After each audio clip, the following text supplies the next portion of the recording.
All right, we live. Good evening, ladies and gentlemen, and welcome to another episode of the Village Radio Talk Show. I am Roderick Daly. I am your host.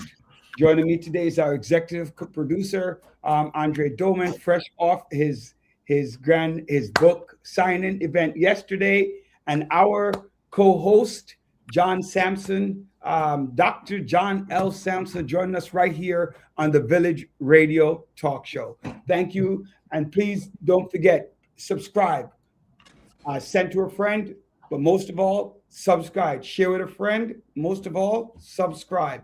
Let us know what you like, what we can improve upon. Share the moment. Just big up. Hey, Senator Sampson, how are you, sir? I am great. Andre, I apologize for not making your event yesterday. I tried. However, man, No worries, man. the parking near that venue, man, did not Yeah, cooperate at all, man. yeah, it was crazy, but I'm trying to do one in the summer, bigger Yeah, one. no, So no, no, definitely. I heard it was a great showing. People came out and support, which is a beautiful thing. yeah, appreciate the support, family. Everybody who came out, thank you, thank you. So I appreciate. That was my birthday celebration. That was my birthday celebration. All right, man. So that means we got to give a gift, man. Got to give a gift. Buy that book. Buy that book. Yeah, You yes, already know. we definitely should participate by buying the book. Um, uh, buy the book. You could get it on Amazon, right? Andre could get the book on Amazon. Amazon. Yep. Uh, you know, uh, Post. so let's get down to the nitty gritty. There's so many things going on uh, in our world, John.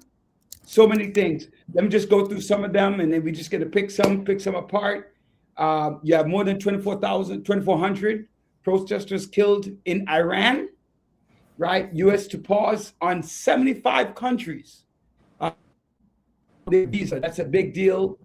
Supreme Court appears likely to uphold the transgender ban on athletes. I want to know what people's thought on that. Trump to cut federal funds to many sanctuary cities, New York, San Francisco, Chicago, Detroit, starting February 1st. Out there, Philadelphia, Trump is eyeing Cuba as his next. You know what? Let me interject. You know what? Trump cutting the funds to the sanctuary cities, but also with respect to ICE going into these sanctuary cities, basically, in these states, and rounding up people who they perceive who are not only undocumented but here illegally. And some people here, their visa may have not expired. They go into INS for their interviews, and all of a sudden they're being detained. You know what the biggest problem I see, listeners, is we have allowed ICE and them to come into our communities to set pretty much the agenda because we have taken a position that we will not cooperate with the federal government. I think what we need to do is we need to sit down with the federal government and Trump's and his administration to go back to what he initially said. We were going to go after those criminals, those immigrants, those people who are here illegally that are committing crimes.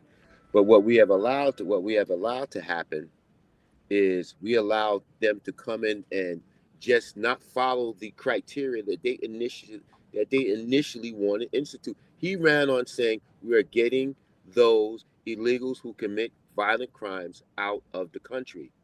However, what we allowed to do is because we backed off and said we're not going to cooperate with them, they are just running roughshod. But So John, let me interrupt you and ask this question. A very simple question.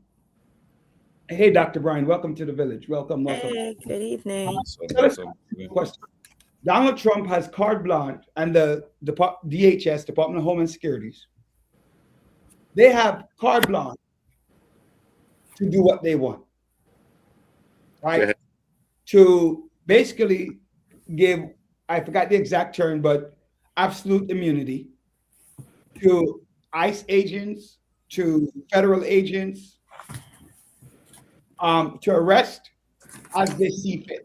Just tag it on and say, I'm going to rest as I see fit.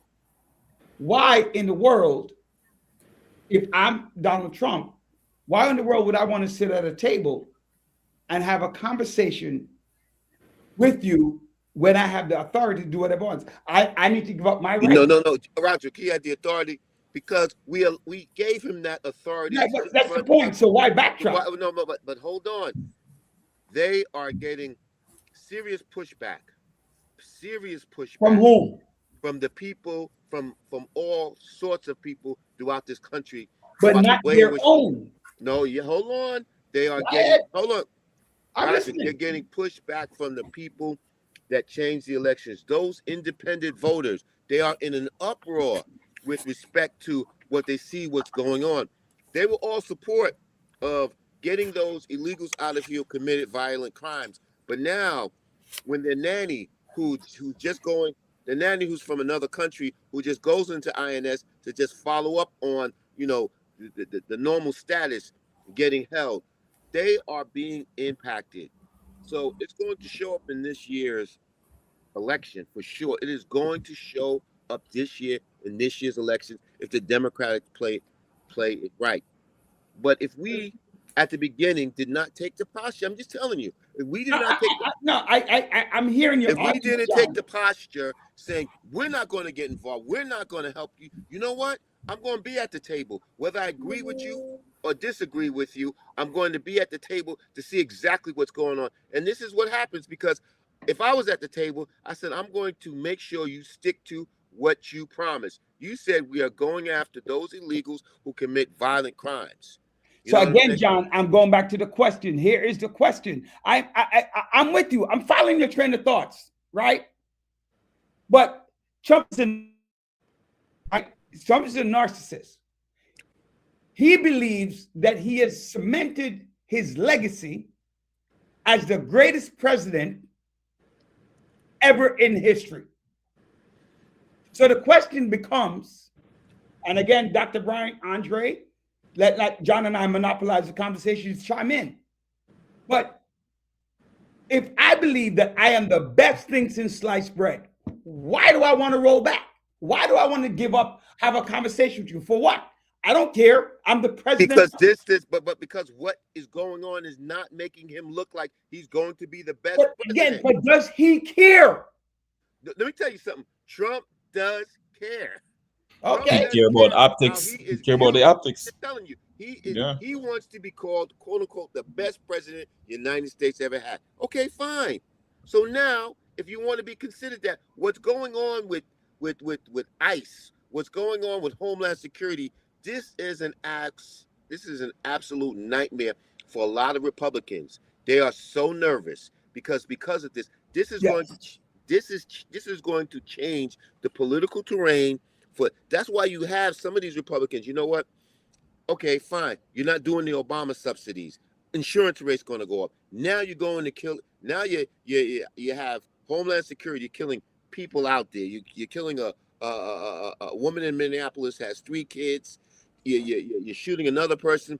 It is getting out. It's getting chaotic and it's getting out of hand. So it's getting lawless. Wait, go ahead, Dr. Brown.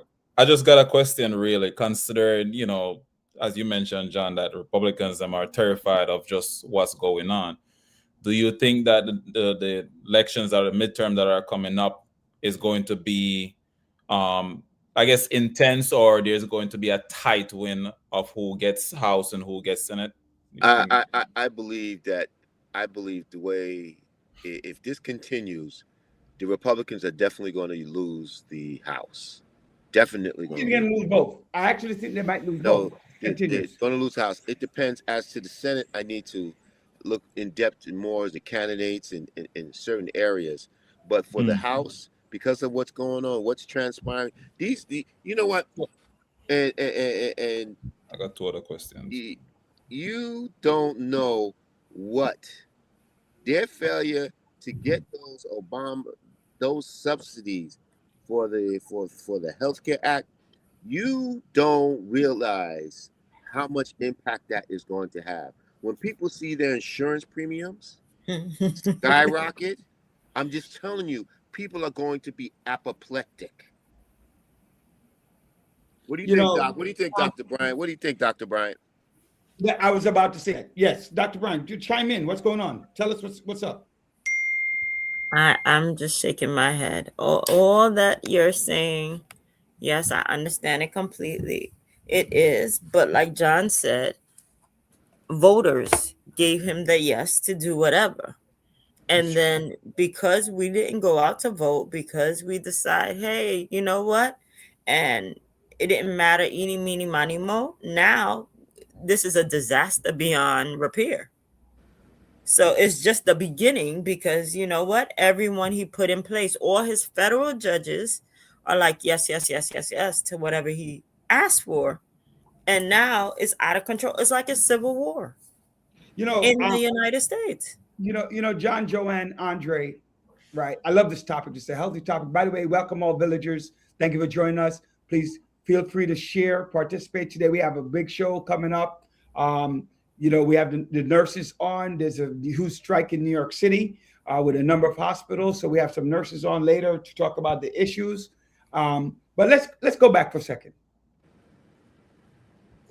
Do you think that the Republican Party will step away from Donald Trump, that many of them will lose their seats, especially at the Congress when it becomes, because now you have races in Republican primary. In Republican strongholds, they're having races in those primaries against their own, which is unheard of. They see blood. Will they step away from Donald Trump or will they continue voting? They're going to toe the line, party line. So I think it's interesting. Like Marjorie Taylor Greene, she stepped away because he threatened her. And he decided he was going to put somebody to run against her. That's why. Then she started asking questions. Wait, what did you just say? Donald Trump is putting somebody up against Marjorie Taylor Greene? That's why she stepped away. Because she was getting threatened. She actually got a little of what some of the Democrats were feeling. And it didn't feel so good. So now, all of a sudden, hey, it's not fair. Let me step away. Let me give Georgia what they want. A man I stood by. So she turned into Dr. Jekyll and Mr. Hyde quickly. So she's become another Liz Cheney, right? So how do you say Liz Cheney? How would you use Liz Cheney? I disagree with that. And Massey. I disagree. And Massey also. He put somebody up to run against Massey too. Represent Massey.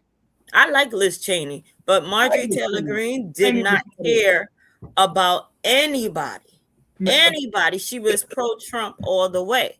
Never thought he would do anything until the shoe was on, on her foot, until she felt a certain way. What do you mean? What do you mean by, well, in his mind, right? See, what's important is, what does Donald Trump see, Benev, about his legacy? He sees himself on the Rushmore statue. Right. He sees Donald Trump sees himself. That's exactly what it is. No, hold on. He sees himself making America great again. And you have to understand, what does he mean by making America great again? And I respect the president because the president told all of us what he's going to do.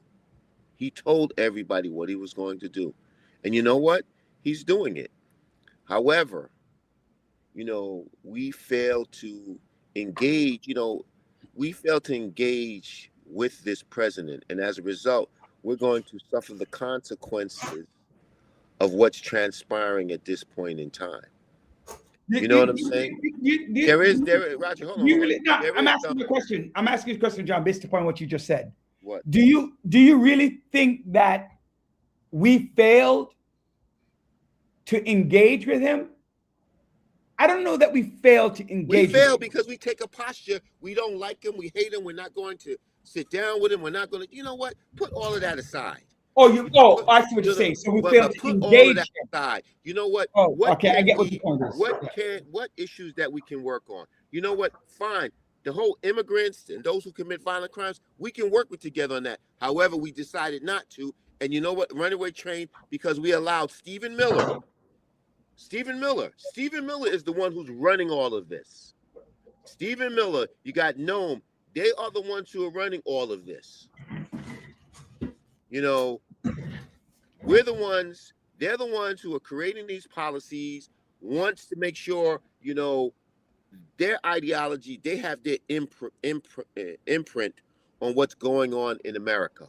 You know, everybody they all went after the DEI. All of a sudden, DEI is a 4-letter word. You know? So my thought process in this whole thing is, you know, we can oppose all we want to, but as Dr. Bryant said, we're going to oppose it to the point where there's going to be a civil war. And if there isn't a civil war in this country, you know, the question is how committed are we if we're going to engage into a civil war? I can't hear you. You're muted, Roderick. Who's the civil war going to be against? Who's going to be involved in the civil war? I don't think you're noticing what's happening in Minnesota. I'm just asking, wait, Dr. Bryant, I'm just asking John, or maybe you have an answer. Maybe you have an answer to the question. Who is this civil war? Who is the civil war against? The federal government? Yes. The federal government against the citizens of this country. Interesting.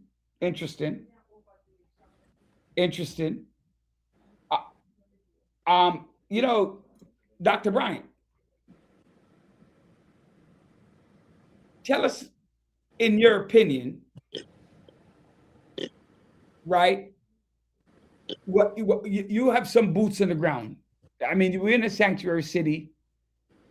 Do you see remnants of this happening in your workplace environment or the community in which you kind of represent? Do you see some of this? You're muted. You know what's sad? People are so afraid that you see families self-deporting because they don't want to deal with being pulled away from their family and sent somewhere different. Hearing about different activities with ICE is scary for a lot of people. You know, a lot of parents, you know, they're watching what's happening in Minnesota and different states and starting to become afraid. And they have every right to be. Because every time someone goes to an immigration hearing or something, they might not come out.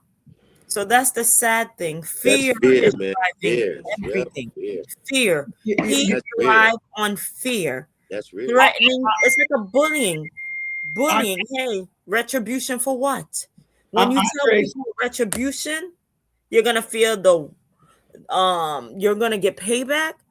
Who is gonna get payback? The people who live in the city and the state? That doesn't make sense. You know, Andre, am I muted? Andre, Dr. Bryant, you know, one of the things, John and I we're in love with politics, and we see the remnants of politics, right? And you see, both of you see, because you interact with hundreds of people on a daily basis. What's the whispering that you're hearing? What are you hearing underground?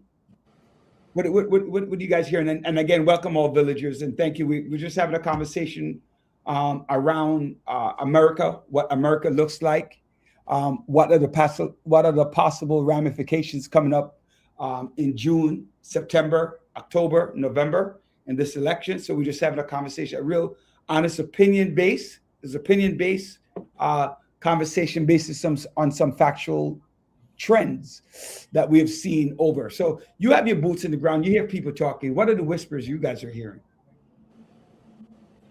regarding how Trump is and what he's yes, been doing? about what's going on in America, right? Um, And you, but mindful that both of you are in an environment where it's heavily democratic in perspective. I mean, I would say I'm in two spaces, because in the education space, there's I've hear people talk about how despicable and how unnecessary and all these things regarding what Trump is doing. And then even in this financial space, I'm hearing other opinions too, in a sense of necessity but also wrong, right? So it's like, this is wrong, but if you really look at how America has been systematically built, these things are sort of necessary. So like the example of how going over to Venezuela, and taking the president and all, how wrong that is. I've heard that in the financial space. And so why America is doing stuff like that, whereas in the education space, he shouldn't do that. Leave the people them alone. So it's like there's multiple perspective depending on what space you're in. So Yeah, that we do need to bring our guest. We do need to bring our guest on, yeah. because I know they have a hard cutoff Right. at about 8:15, 8:20. So we can come back to this conversation in a little bit. So let's bring our guest on, right? And Dania, you might need a little bit more light in your space, right? So a little bit more light, because we can't maybe turn on the overhead light or something within your space. It's really the nature of my apartment. This living room has really no space, like no adequate lighting. My sister and I were just talking about that. That's funny. One of the things that I would suggest is like maybe if you have like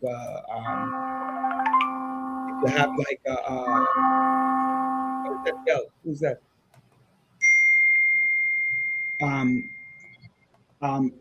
If you turn on your flashlight on your cell phone, maybe. Okay, I can try that. And then put it behind your computer.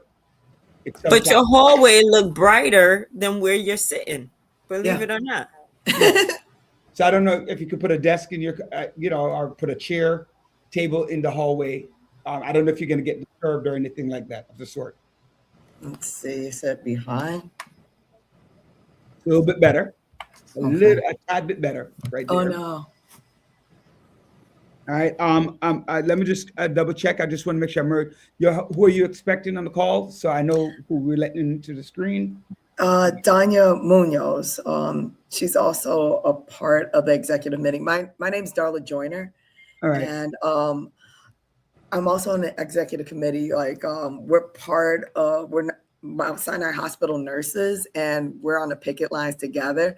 You might see Danya more in the media, because she's been like the most forefront spokesperson in terms of like what we are fighting for as of right now.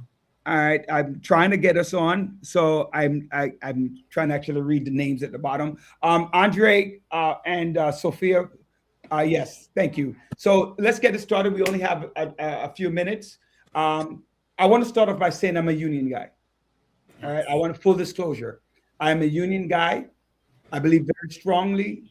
My mother, my father, they both entrusted in me the importance of union and union protection. I want to also point out, give credit to my union, my parents' union to start, 1199. They helped me to go through college many years ago.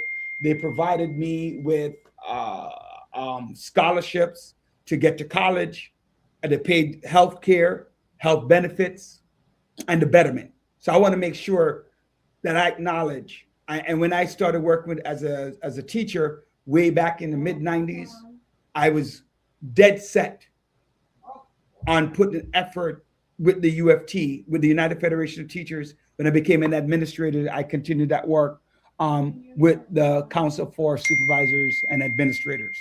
So I want to tell you that I strongly believe that the effort that unions do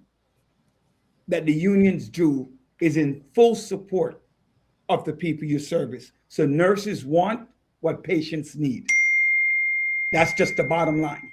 I don't care what any CEO says. If you want air conditioning in the room, guess what? Your patients will be extremely comfortable. You want cleaner, sterile, whatever, your patients will be cleaner, safer, and live a healthier life. So I want full disclosure. I'm a union lover, and I like it. Yeah. Right, and I thank you. This is Senator Dr. John L. Sampson, who's our co-host, and I think Dr. Bryant is still on. So welcome to the Village Radio Talk Show. I don't know who I'm going to start with, so I'm going to turn it over to Dr. Bryant. Thank you for joining us this evening. We're happy to actually have you on. And you know what? We're going to toss the mic to you and actually introduce yourself to us a little. I know we have 3 people on, so please introduce yourself and just let us know where, because we know that you are all protesting and we support the effort of safety, but just explain to our listeners how can we be more supportive and what is happening. So all to you. All right. So my name's Darla Joyner, and I've been a nurse at Mount Sinai. I've been there for 8 years, and we're a unionized hospital. We're part of New York State Nurses Association, and this isn't the first time we've been on strike. The first time we went on strike in 2023, it was primarily about safe staffing because we worked so understaffed. I worked on a medicine unit, and it would be normal to have 7 to 9 patients. And normally for the grid, the staffing grids we had for 25 patients, it should have been 5 nurses. But the staffing was so atrocious in 2021, 2022, that they would literally pull nurses in the middle of the shift, not to 1 unit, but to 2 units. And it's something called double floating. And it would create very unsafe situations. But come to find out, there's way more acute units where it was happening. It was happening in oncology. It was happening in cardiac units. It was happening in step-down units. So our staffing was very dangerous. I remember orienting 2 new nurses. One was out of nursing school, fresh out. And there would be days in November where they would say, hey, you need to come out of the grid. And these were very dangerous situations. Like, we didn't have access to, let's say, if something was emergent and a patient would have to go for a test, the resident wouldn't go down. We would still have to leave 8 patients or like our full entire team to go down to MRI or CT to accompany a patient. And it would leave the floor very unsafe. Like, those years were the worst. And now fast forward 3 years later, here we are again. Our staffing's improved. But what the hospital's trying to do, they're trying to take away our health benefits. And this is where the other 4 hospitals are connected. We're part of the same health benefits fund in NYSNA. And with our last contract fight, in order for them to get us back, we actually gained the employer paying our health insurance. Like, I understand this is a $11.99 benefit, but that was the first time we actually gained it. And just in the last convention, I believe I learned that a lot of NYSNA hospitals, this was the gold standard to have Plan A, to where you had no co-payments too. So there's this group called the League of Voluntary Hospitals and Homes that's tied into the Greater New York Hospital Association, and they lobby against nurses. So what they've been doing is that they're teaming up with hospitals like New York Presbyterian, Montefiore, like they're teaming up with their management, and the other safety net hospitals that were involved, like Maimonides, Flushing, Richmond University Medical Center. They're colluding with their management to like try and give us this economic package of $4,500 for each year of the contract. But also that $4,500 is your health insurance, your pension, your wages, it's everything in that. And of course, these things like our health insurance, from what I see in the contract, is almost $31,000 that the employer puts into it. So like that means that we would not be getting a raise. Like, we would actually be taking a cut. And this is the thing that connects all the hospitals that's in this, that's on strike right now. It's the biggest issue. Safe staffing for us, we gained ratios when we went on strike the first time. We enforceable staffing language too. There's one nurse that's on right now. Her unit went to arbitration because they were consistently 3 nurses short for months at a time. It made the hospital it made them accountable because they had to pay for how many nurses they were short each shift, each day. And they had to hire nurses. It made them accountable. Another part of staffing enforcement was that they had to hire 64 nurses each month to get us back to the ideal, to actually get us to an ideal staffing level. My unit was very short, and by the end of the first year, we were 2 or 3 nurses overscheduled, and a lot of times our nurses would have to float out. And if they pull this language, that means hey, those nurses hired in the last 3 years, they're at risk of will they have a job? Okay, if these people leave, are you going to replace these people? But the hospital's kind of smart. They want to pull that language away too. They don't want to be accountable. They want to go back to a time where we were severely understaffed, and that would definitely put our patients in danger. And it's just been highly it's a shock to be back here, because 6 months ago, if you asked me if we'd be going on strike, I'd say no, because everything seemed okay. It seemed content. But I have a question for you, and for all of your colleagues as well, right?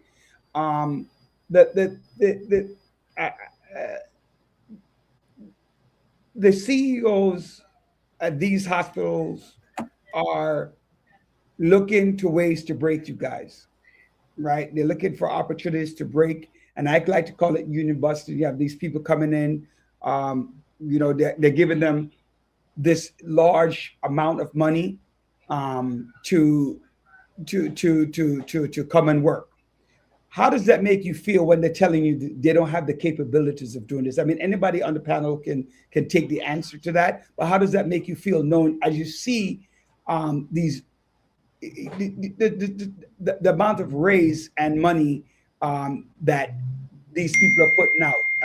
And ladies and gentlemen, everyone can call in to the show. The phone number is 347-746-6578. You can call in, have conversations around the NYSNA, New York State Nurses Association, and what they're going through on the contractual level. So we're talking with NYSNA and our nurses who are sitting at the bargaining table, hearing a lot of the crap that is coming out from many of these CEOs. So the question is, again, when they're telling you,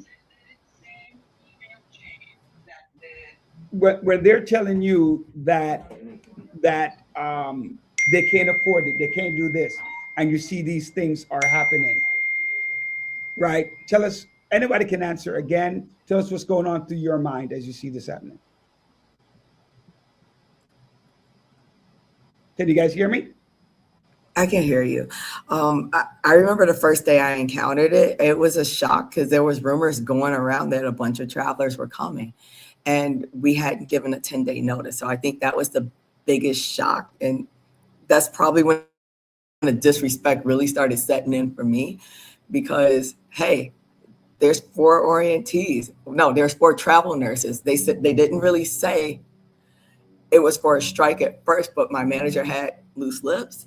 And then he said, you all need to shadow them. And I remember I said no. And the other nurses that were with me, they honestly, they protested too. He wrote our names down, and he let a manager know that we refused, but he actually bullied a nurse into actually shadowing, having 2 of them shadow her. And that should have been the red flag right there, because we were like, hey, we won, but they got a little bit, they actually got all the way crazy because after that, people could not refuse.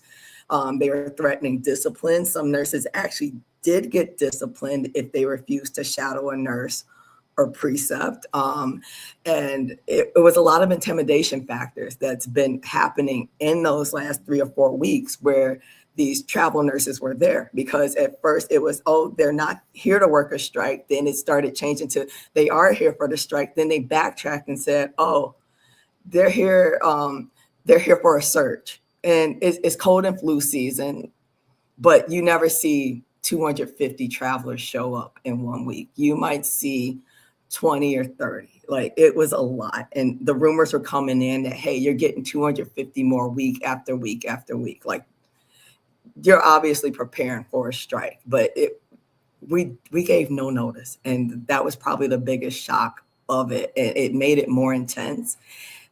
Like the hospital can be really crowded in some areas too. And there's not like individual workspaces. So it's competition for computers or, places to go find supplies. It became very cramped and very intense. It did stress out our nurses. Just to jump in for a second. What are these hospitals? What's the excuse for the hospitals when it comes to the issues that you are presenting to them, such as the question of the insurance, health insurance, the question of the staffing ratio? What are they saying? Are they saying that they're not generating enough revenue, or they're not getting enough money from the state or the federal government? So what are the employers' pushback with respect to the request that the nurses have? Good question. If you want to, that's my whole point. I think because when you look at, you look at the patients is saying, well, I have nobody taking care of me. And then, what are the issues? We want to know what are the central issues that the union is striking upon, and what are the employers saying? Are they saying, I'm not getting enough money from the federal government, the state government, my Medicaid, especially in the safety net hospitals, we get a lot of that Medicaid money from the states. The states get it from the federal government. Is it drying up? So where are we at? For them, they were saying our health insurance was becoming too expensive. The cost was supposed to go up either from 12% to 17% more. Right. They're a private funded hospital. They're not public sector. They do get Medicare and Medicaid dollars, but they do get a lot of private insurance money. There's a lot of private pay that happens too.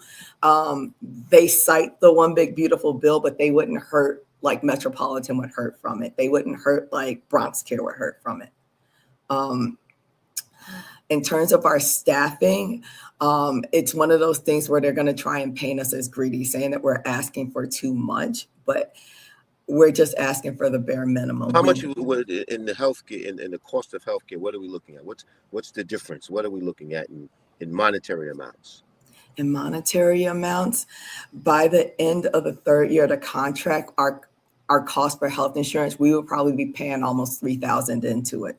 Like it would eat into whatever that economic package was. Like we wouldn't have a win. But they're not trying to keep us. So you would be paying an additional $3,000 per year. You'd be losing. Yeah, you'd be paying out. You'll be paying out. But what are you paying out now? You're not paying out anything now? We're not paying out. Right. Hold on 1 second. Hold on 1 second. I just want to stop for a moment. I think, so part of the issue that we're having right now, and I know a lot of nurses want to get on and talk, but I think the wrong link was sent out, right? The wrong link was sent out to the different members. So there's one for the studio, which apparently was sent out to the master. Oh, okay. So Danya's not in. Right. So they only allowed a certain amount of people into the studio. Okay. Right. Right. So what happens now is there was a link that was shared with NICENA. So that link, if you could share that link to the public, then we could get like the individuals who are supposed to do the interview actually on the interview, if that makes sense. I'm one of them. Let me see. I know Danya's not here. Right. So I know Dania was one, you are one, and Yeah. so right. So we got to kind of fix that problem. I thought it was clear. So that's one of the issues that we have to fix immediately. Yeah. Let me So I mean, just getting back to Yeah. So go ahead, John. So at this point in time, your cost of your healthcare at this point in time is what is it? Is it zero?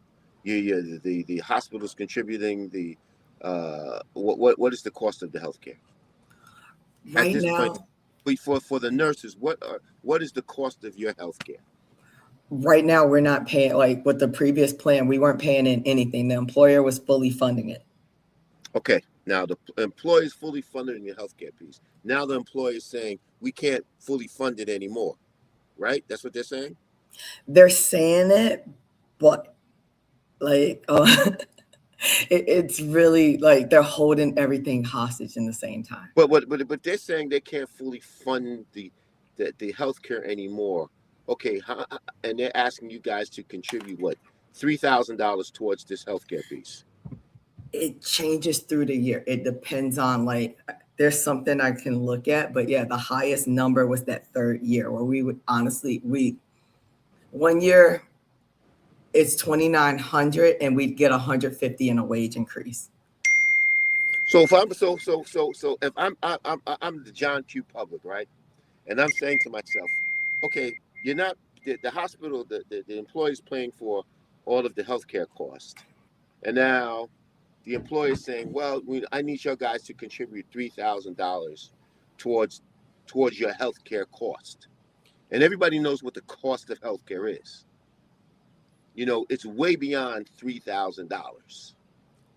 You know what I'm saying? I'm just saying, if I'm the public and I'm looking at it, and I'm saying that, you know, well, we're just asking them to just put $3,000 in, you know, but to the public, that's not reasonable. Meaning that the employer was coming. Hold on, but listen, this is what the public and patients are looking at. You know what I'm saying? They're not paying in. Now they're asking for $3,000, and the cost of healthcare has skyrocketed. And with what's going on with these healthcare subsidies not being pushed forth, you know, healthcare has skyrocketed. My point to everyone is, why aren't we going after these insurance companies who are paying, who are receiving astronomical amount of money, tremendous amount of surpluses, you know, that they are sitting on? You know what I'm saying? So you know, that's my thought process. Is the insurance company's goals is never to pay out. They want to receive, but they never want to pay out. And when they pay out, you know, I'm going to deny this thing. It's you know, well, you don't need this at this point in time. So I can understand. I think what we need to be going after is not only employers, but we need to be going after the insurance companies also. So I want to add something to John's comment, right? I want to add something to Dr. Stampson's comment, which is this. You go from, because I understand, I need healthcare. I'm saying from a personal perspective, I need healthcare. Mm-hmm. And they listening to, here's adding to John's problem, which is that you have a president who is pushing back and saying that America is great and you could afford all these things in America. So these CEOs who are getting these crazy salaries, this crazy income, is buying into this. So you're going from a ridiculously low income to begin with, and the one benefit was that, you know what, you get good health care, good health coverage. So now not just wanting to give you a good income, but also, you know what, you need to pay for your health care. How do we work together, you know, come to John's question, to bring light to the real enemy, the whole Luigi Mangione conversation, right? Unfortunately, because it is not good. You can't go from 0 to 100. You can't go from 0 to 100. That doesn't make sense. And you're not giving us financial answers for that either. So that's highly problematic. So yes. So my issue is that although we'd be paying into it, we wouldn't be getting a wage increase. And we work in very physically demanding situations too. We have no idea what type of biological threat, physical threat that we're going into. Don't mince your word. We work COVID. Don't mince your word. You work in physical demanding situations. You work in dangerous situations. We do. Yes. And at any moment, let's call a spade a spade. Don't sugarcoat it for these CEOs. You work in dangerous situations that can affect you. So your health care becomes of paramount importance. Yes. I mean, honestly, the threats come from everywhere too. So it's just that's one of those things that shouldn't be negotiable. They've always pension and healthcare was something that we never had to negotiate until now. Exactly. NICE has been around for 50 years. This has never been an issue until now. And there is an Anthem issue that the hospital is fighting with them, and they try to conflate it with our fight, but it's the doctors and management versus the insurance company. There's trustees that are fighting that. And lo and behold, our insurance was Anthem too. And all of this, it converged at the same time as our contract ended. So it's chaotic, it's catastrophic right now. That's the best way to describe it. I agree, but I agree. But I really think the main culprit in all of this is these insurance companies. Once you use them, we lose them. Quickly, I know we only have a couple of minutes left. I want to hear some of your other contract points real fast. I think we only have 2 minutes because I think you guys have some meetings that you guys have to get into. So tell us 4 of your top points that you are discussing as you look at this picket, this strike, and what can lengthen it, the non-negotiable. Tell us about 3 or 4 of them.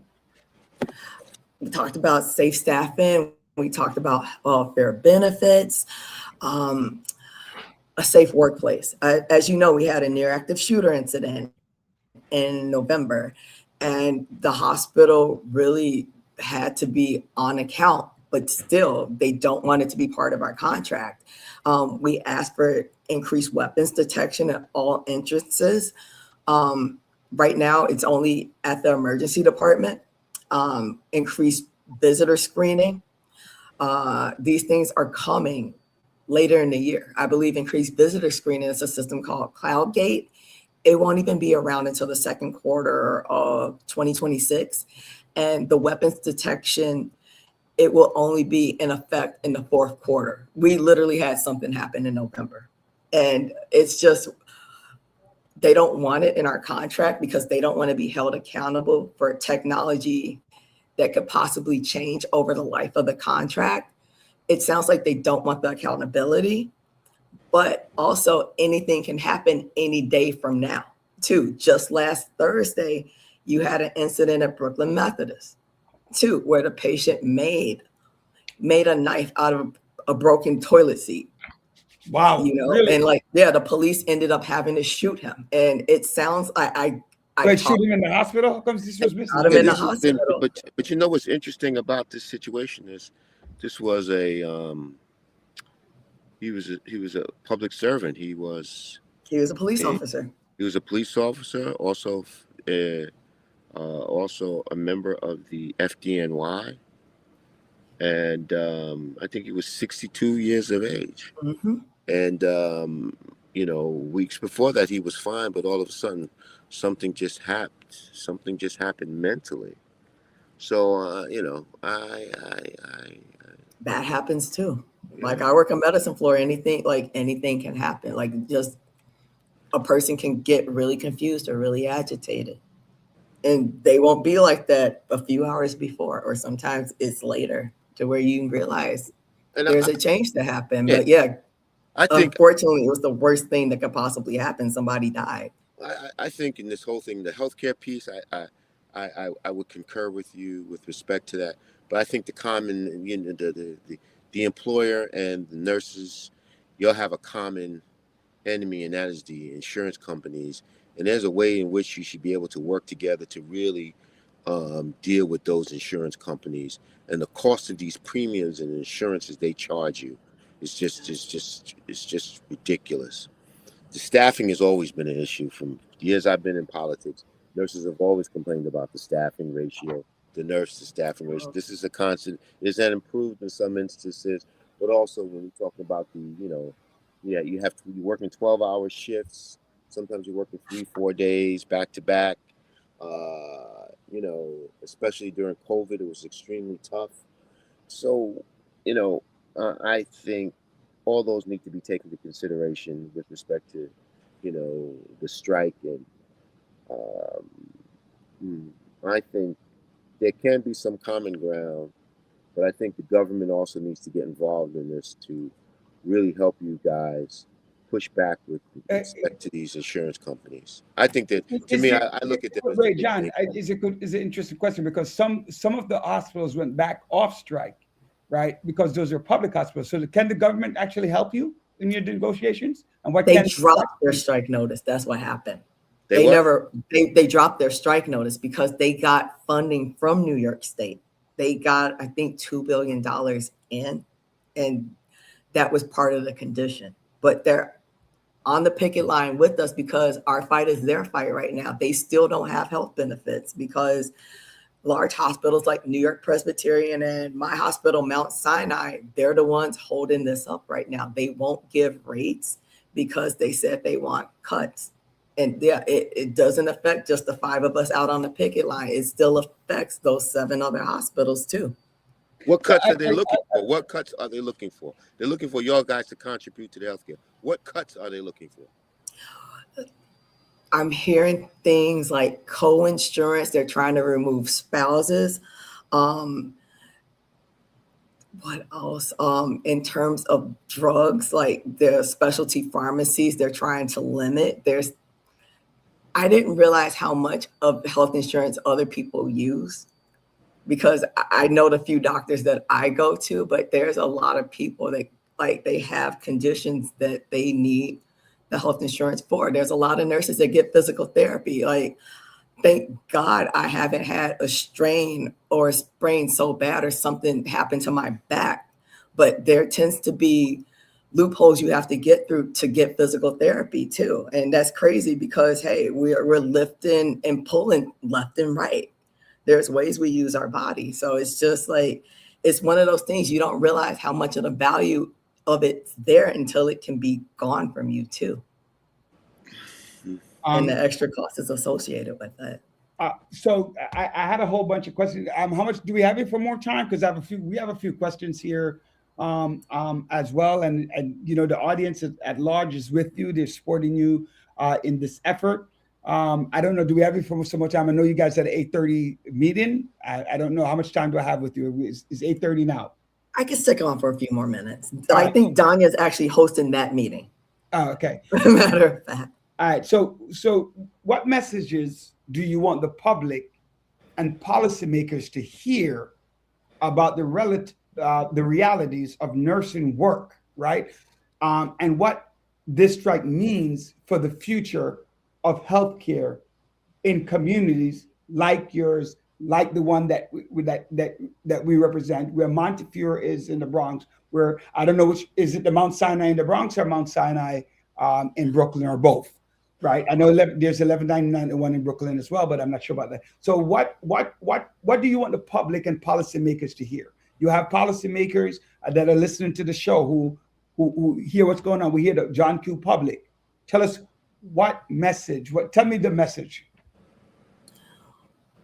We want to be back at the negotiating table. We know this is like detrimental to the community, but we're out for our patients too, because we need to be healthy also. This fight goes beyond the 20,000 nurses that were in this contract fight. This the health benefits fund affects nurses upstate. I understand it affects 40,000 people too. We want to be taking care of our patients. We're hearing the stories of what's going on in the hospital, and it doesn't sound good, but we want to come back, and we don't want to come back to rollbacks. All right.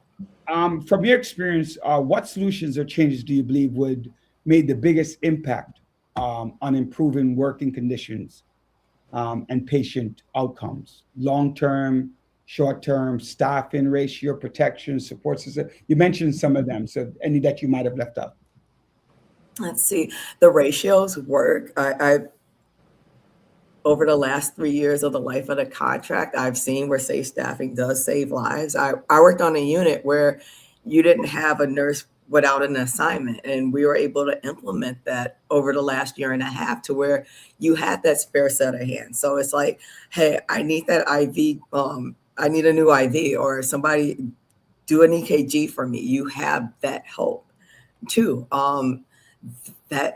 That takes a lot of strain, because it's just like, I came from waiting tables before I became a nurse. So it's just like, sometimes you feel the same way, like you're constantly running. So it's just like, if you can take one task off, it makes you think better as a nurse.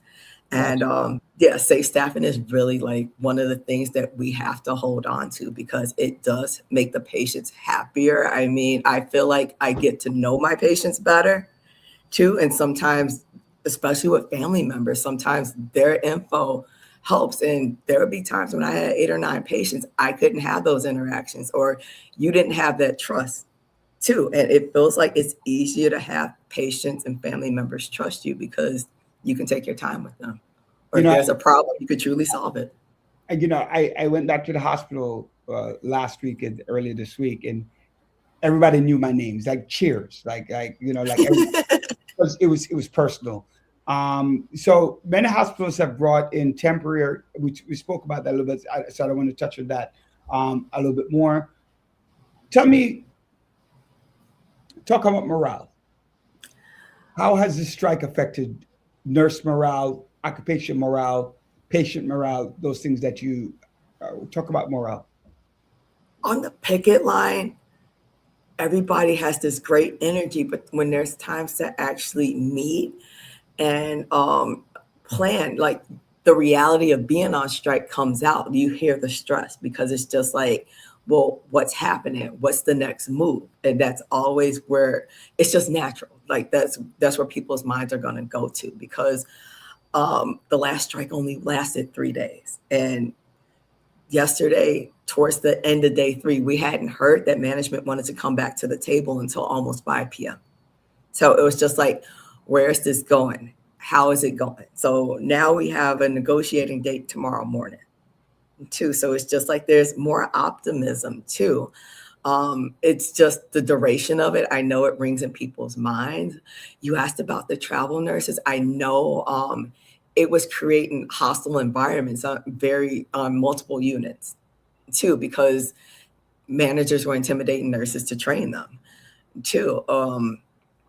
And it would be like the situations I could get into. It feels like I could go on forever about it, but it's weird to be in a situation. I kind of feel bad for travelers too, but to say, hey, don't talk to me, just watch me. And it honestly would create an issue, but we should have never been in that situation. We should have never been in a situation where we saw our replacements, trained our replacements. They put us in that situation. And that hurts. The audience is listening. Let's finish strong. The audience is listening. Tell us the message, what you want us to do. Our audience is listening to people out there. When we re-air, send it out. When we get off the air, we're going to continue the conversation. Your nurses need to know that they're supported. So let's hear it. What is your message that you want to tell all of your colleagues and supporters? Besides the honking, when you drive by the thing, you honk, you see the nurses, boop, boop, so tell us a little bit more. Tell us a little bit more about that. I would say stop at your nearest picket line to show support and love for the nurses that are out there one day longer, one day stronger. We've done a lot of pressure on Governor Hochul and our hospital officials too. And I think that's helped to get us to the table. Let's see what we can get next. I never thought I'd be a part of history, but I'm happy I'm doing this with some of the people that I know. And I've got to know a lot more faces, and we just been showing out, and it's been so much. I don't know if you should say a strike is fun, but it's just been like just shouting out your anger and how you feel. It's just something that's so healing about it. And it's just like,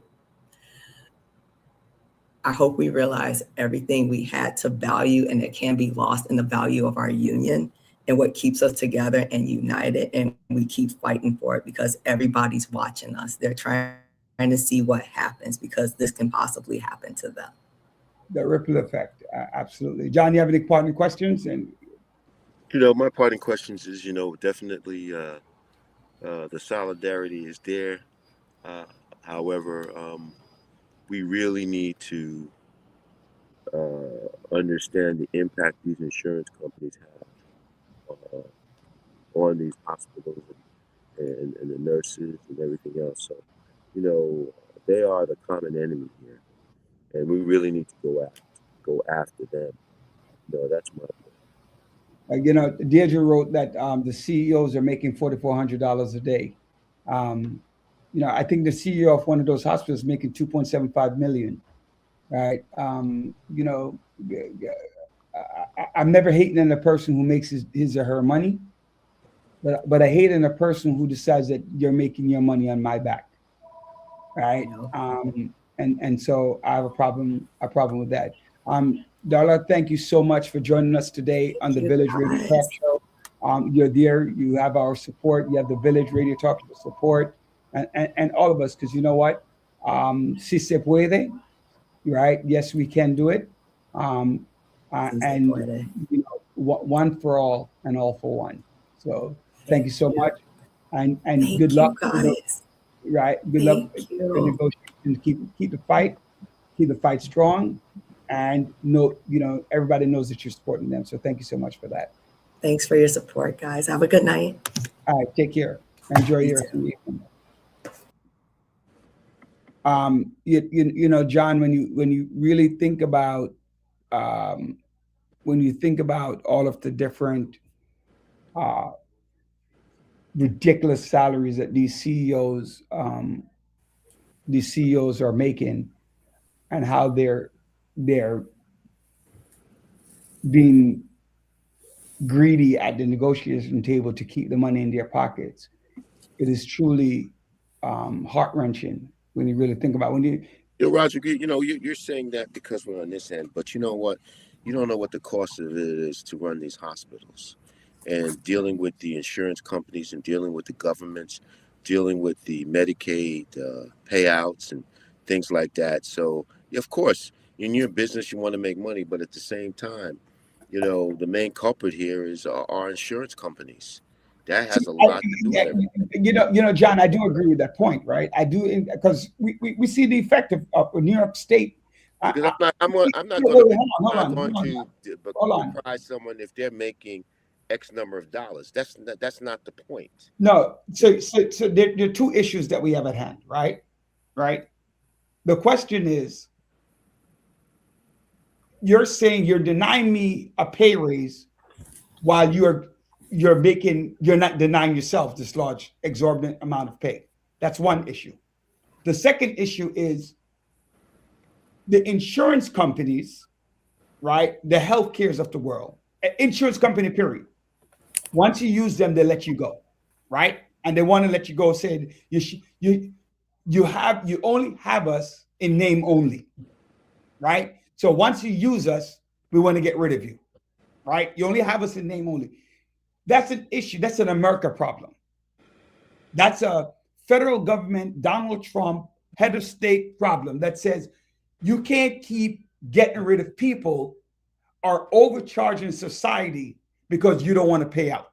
Your purpose is to pay out, right? In case of an emergency. You get all of these, all three of us here get $75. You get $225 to invest in the market to grow extraordinary amount of wealth. You get the reinvestment, buy properties, buy this, build your net worth. That's one argument. So the argument for a nurse can't go at Emblem Health. They can't. They have to go at Donald Trump. Right. The hospital have to go at Donald Trump. The hospital have to say, hey, what are you doing? Right?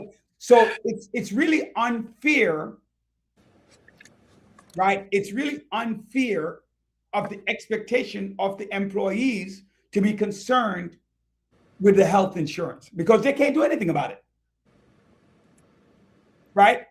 The people who have their ears are the CEOs, are the governors, are the US senators who pass the laws that make insurance companies ridiculous in the United States. The United States insurance companies essentially run the United States. The moment, think about it, you get into a car accident, you use the insurance, your car insurance, they want to drop you. They want to double, they want to increase. But that's what you're there for. Right? I mean, I thought about that. I got into an accident, 100% not my fault. But then they want to increase my insurance and put it on my license. Yep. Right? I have no control. Right? I have no control over that accident. So that's part of the conversation. Right? What level of understanding do we have? And how do we work together? And how does the federal government put laws into place that, like, I like what Obama did that says you can't drop somebody for pre-existing condition. Right. Right. So I think it's twofold, right? And we have allowed insurance companies to get away far too long with truly affecting and supporting the people who support them. Insurance company, I mean, we could look it up. Mostly Progressive, Geico, Allstate, what's it, State Farm, to name a few. They're a multi-trillion-dollar industry. Mm-hmm. You know, and you know, and to me that's a problem. Dr. Bryant, you're extraordinarily quiet.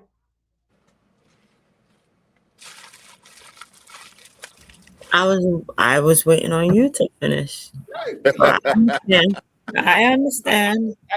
John and I were just talking. I'm waiting on you to chime in. You know, chime in. I haven't heard from you in a minute. Yeah. What I thought was interesting today, when they said that they had the visiting nurse, already, replacing these people, and they were interviewing some of the patients and their family. And they mentioned, well, nothing changed. My family's okay or whatever. So, it's okay. Yeah. Mm-hmm. This was on the news earlier today. Right. And I know that some of the nurses were protesting. They mentioned that they were protesting for safety. And that is something that, no one should be denied safety, especially going to the hospital. You come across all types of individuals. Just last week, someone went into the hospital and the police officer had to shoot them because they took 2 people for hostage. So I cannot say that, hey, it's wrong. No, they deserve to be safe because they're taking care of the sick. And they're entitled to being safe. They should be safe enough to actually go home to their family. So it is a very selfless job. And it's unfortunate, like you mentioned, that other entities, other decision-making individuals are looking at the bottom line and not at the individual. So now it's more about what would cost me less and save me money than what is right for and what is best for the hospital. So this is not a new thing, and it's been ongoing. Merging hospitals and cutting and closing down has been going on for a while, and replacing the old with the new. But that doesn't make it right.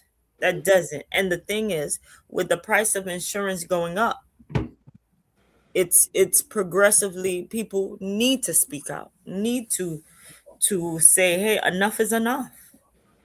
Yeah. And Mount Sinai is not a great hospital. I know you like it, Roderick, but Don't I am say that. Don't say so disappointed with them. I like MSK more. I like MSK. Okay, well, I can say they don't care based on my experience. I had a terrible experience there. I would never go there again, even if it's closed. You get, Dr. Bryant, on a certain, on that level, right? It's I hate to say it, it's about quality of life. And it, Right? Hold on. quality of life. Mount Sinai in itself, whichever one you're going to, I think you're talking about the one near us, right? You're Mhm. talking about the one near us, right? It's what are you comparing? I always tell people is what are you comparing it to? Right? You get what I'm saying? So I was in Jamaica. I had to go to the hospital. I flew back from Jamaica to go to the hospital because I was not going to stay at the hospital in Jamaica. And if you had a choice between staying at this hospital in Jamaica, in this area, and go to Mount Sinai, you're going to choose Mount Sinai, right? It's all about perspective of the situation. If you had a choice between Mount Sinai and another hospital right here in Brooklyn, right, you choose Mount Sinai over that hospital because it's just I get your point though. I do get the point of it's you shouldn't be running around searching for a hospital. You should get quality no matter where you go. And you're right. And if they can treat their patients the way that they did, and not such a feeling safe or feeling heard, I could only imagine what the nurses go through and what it's taking them to boycott in order to be heard. And it's not right. It's not right. I agree with you with that, but let's move on to a subject. Talk about Andre's event last night. Tell us a little, what was your experience for that? Andre's event was fabulous. Kudos to Andre. You did your thing. You did your thing. You did your thing. I felt like I was the one who was actually birthing what you birthed last night. So incredible ambiance. His last poem was the mic drop. Oh my The money poem. The money poem. Yes. We read I'm surprised Roger again put the other one in the chat so John can see, man. John was there in spirit. Honestly, Andre, I only videoed one. I only videoed the Yes. one. But one that it's funny as I was sitting down there because so the funny thing is that I reached home yesterday like around 9 o'clock. So I'm always staying up because my mind's just always rolling, right? But I'm either drawing or try to like put some writing to something of the sort. And last night I come home at 9 o'clock and I say I'm gonna just lie on the bed for maybe like 30 minutes to an hour. you woke up I this didn't morning. get back up.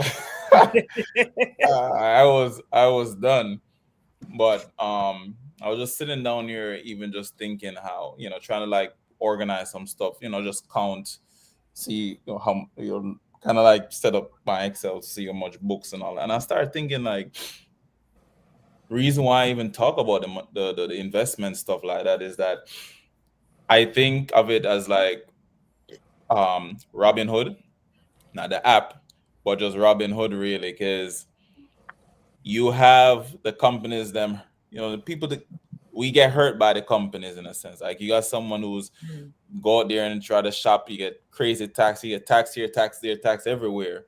They put the tax pass on the interest on you, all these things. And so if you're able to invest and get money back out of them and then now show your people how to do it, it's like you're like, well, you're not just gonna take advantage of me just like that, bro. So that, that's on my mind. I look at it more times, but yeah, it's pretty good. 75 countries are on the immigration list. Mhm. 75 countries are on the immigration list. That's wild. Some of these countries that are on the list, you couldn't believe. So I want to have a little immigration conversation with everyone. First and foremost, get your citizenship. It's very important that you get your citizenship of the United States. You get your citizenship of the United States or go home. Right? I hate to say it bluntly, get your citizenship or go home. There's literally no point in you going through this craziness of anything else. You go home for a long time. God forbid you go back to your home country, you get sick, and you have an alien registration card. They could deny you re-entry. You bought a house, you have a family, you have kids. They deny you re-entry because your visa, your permanent residency expired. You're not paying your taxes. You get in trouble. Go home. Go home. If you don't want to stay here, go home.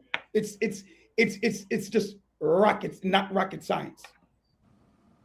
You're not losing anything by becoming a citizen of the United States. But guess what, Roderick?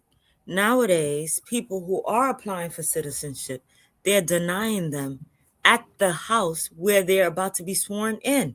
So it's a whole different ball game. They're at swearing in and they pull them out. This has happened to certain Haitian people. So, not just Haitian people, but it has happened. Yes, exactly.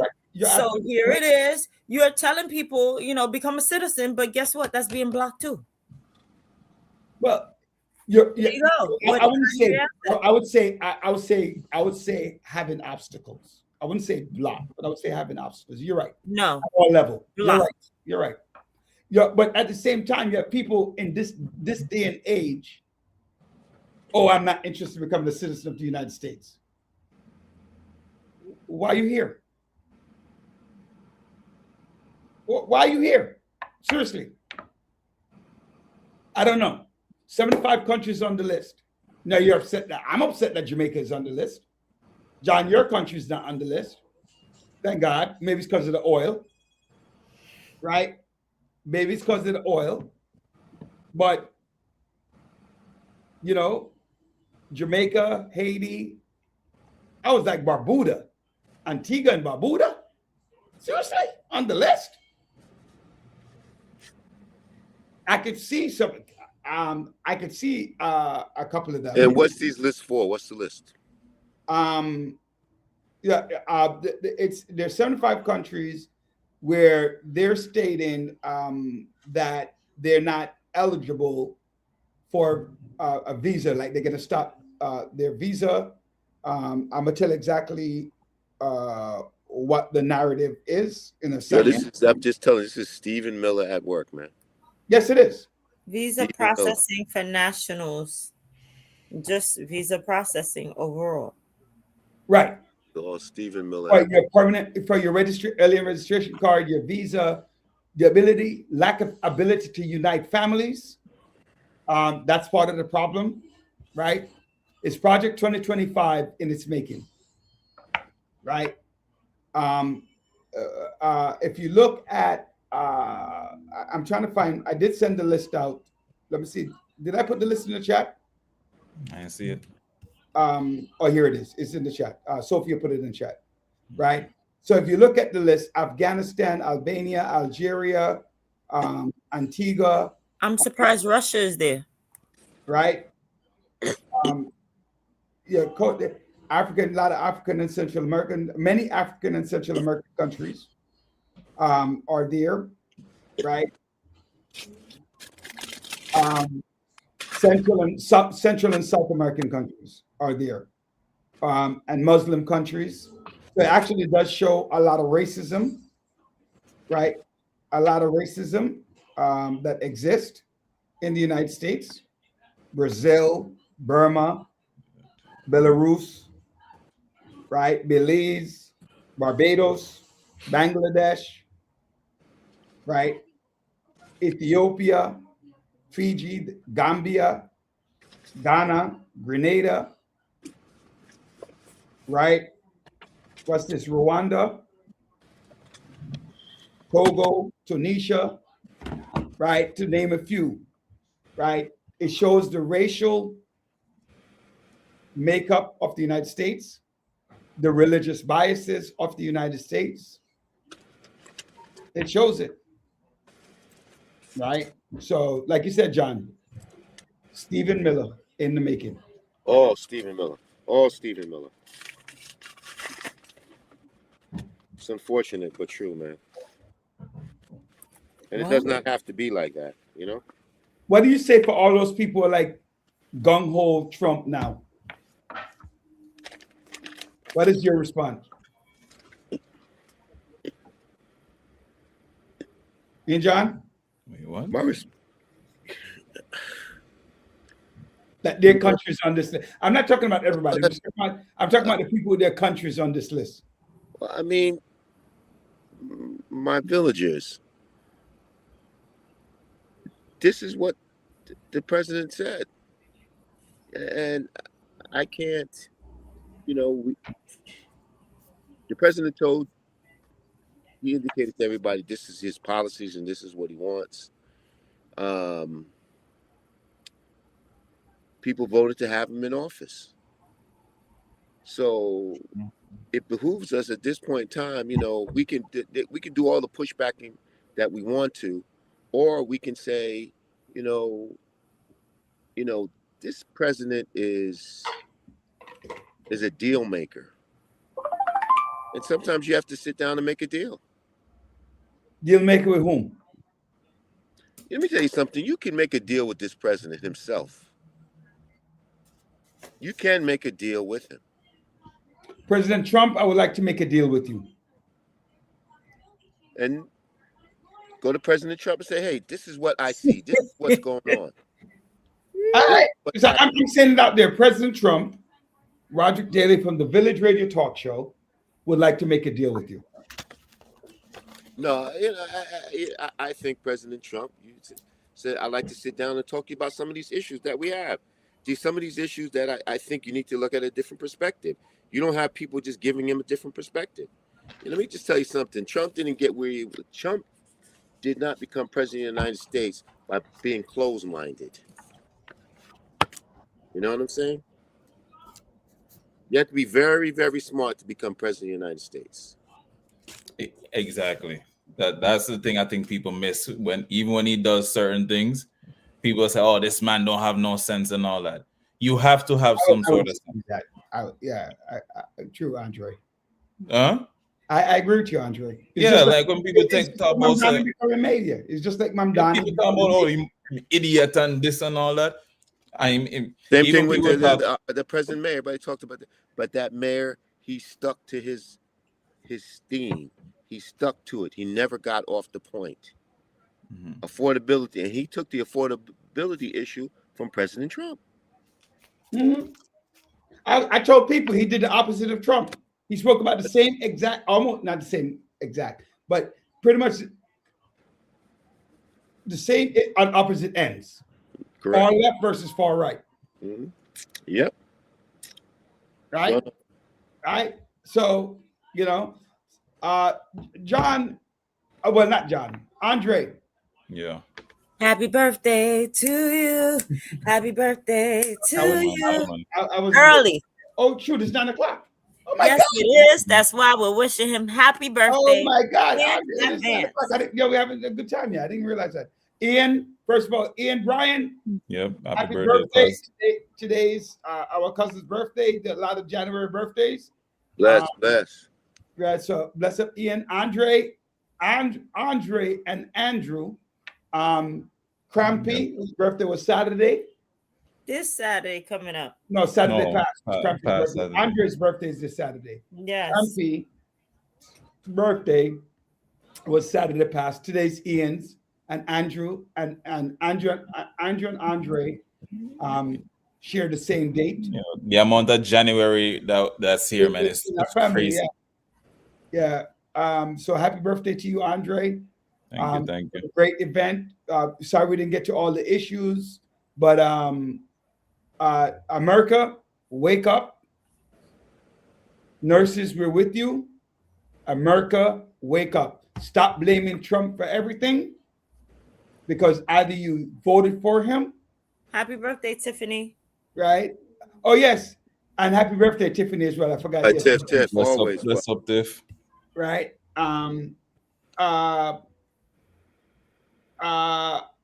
Whether you voted for him, stayed out of the race,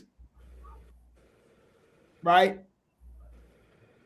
We voted for what America is right now. The people who did not. So you have no arguments, John. Step up, be used to it, right?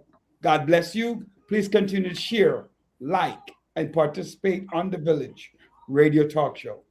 I am Roderick Daly. I am your host. Joining me is Dr. Joan Bryan in my top right, our co-hostess with the mostest, Dr. John L. Sampson, bottom left, our co-host and our executive producer and part-time host, Mr. Andre Doman. Ladies and gentlemen, enjoy. Don't forget Sophia. Don't forget Sophia. And bless up to Sophia, I know. our producer. It's great to see you, Sophia, last night. It was great to see you. Great to see you last night, Sophia. He said part-time Blessings. host. I haven't died. So God bless you. You can get Andre's book on Amazon. Andre, what's the name of your book again? Tell us the audience. Time Transcendence. That's all you gotta put in. Time Transcendence. Your time and name it. All right. If you want an autograph copy, we can get it signed and autograph for you. God bless you. Enjoy the night. Take care. Good night, villagers. And thank you, villagers, most of all. All right.